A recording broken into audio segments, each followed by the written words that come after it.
ముఖ్యమంత్రిగా రేవంత్ రెడ్డి గారి ఎన్నుకోబడ్డ తర్వాత గత ప్రభుత్వంలో ఉన్నటువంటి కేసీఆర్ కుటుంబ సభ్యులకు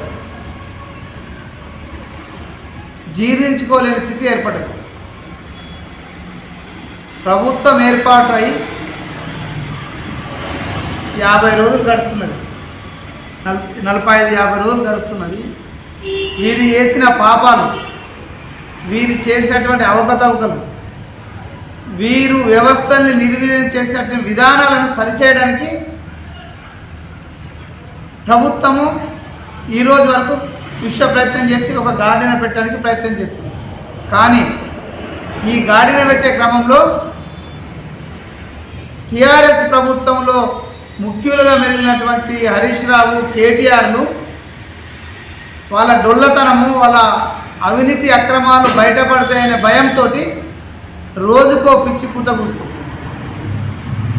కేసీఆర్ చేసినటువంటి తప్పులను బయటకు తీస్తుందని అక్కస్తో కేటీఆర్, హరీష్ రావు ఒకడేమో కరెంటు బిల్లులు సోనియా గాంధీకి పంపిస్తామని, ఇంకోళ్ళేమో 4000 పెన్షన్ ఏమైందని, రైతు బంధు ఏమైందని అడుగుతున్న ఈ సన్యాసులకు ఒక్కటే చెప్తున్నాము,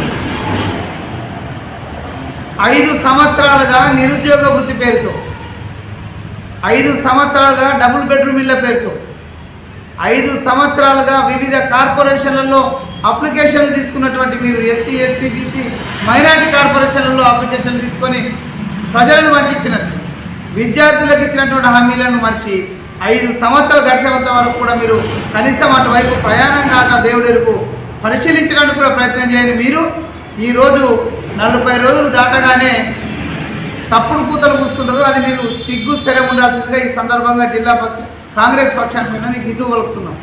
ఖచ్చితంగా కాంగ్రెస్ పార్టీ సోనియా గాంధీ గారి నాయకత్వంలో, మల్లికార్జున ఖర్గే గారి ఆధ్వర్యంలో ఈ రాష్ట్రంలో ముఖ్యమంత్రి రేవంత్ రెడ్డి గారి ఆలోచనలు, నాయకత్వంలో ఖచ్చితంగా మేము ఇచ్చినటువంటి 6 గ్యారంటీలు నెరవేర్చి తీరుతాము.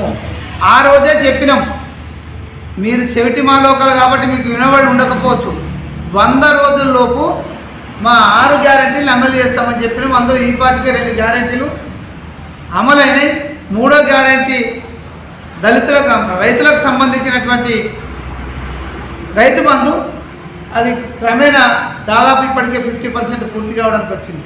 కానీ ఇవేవి కొనుక్కొని మీరు తప్పుడు మాటలతో కాలం వెళ్ళదీయాలని ఒక కార్యక్రమం పెట్టుకుని అది మంచిది కాదని సందర్భంగా హితీ పలుకుతూ, ఖచ్చితంగా మీరు చేసే ఇటువంటి తప్పుడు ప్రచారాలతోటి ఈ పార్లమెంట్ ఎన్నికల్లో మీరు గ్రామాల్లో రాళ్లతోటి కొట్టడం తప్పనిసరని సందర్భంగా హెచ్చరిస్తుంది.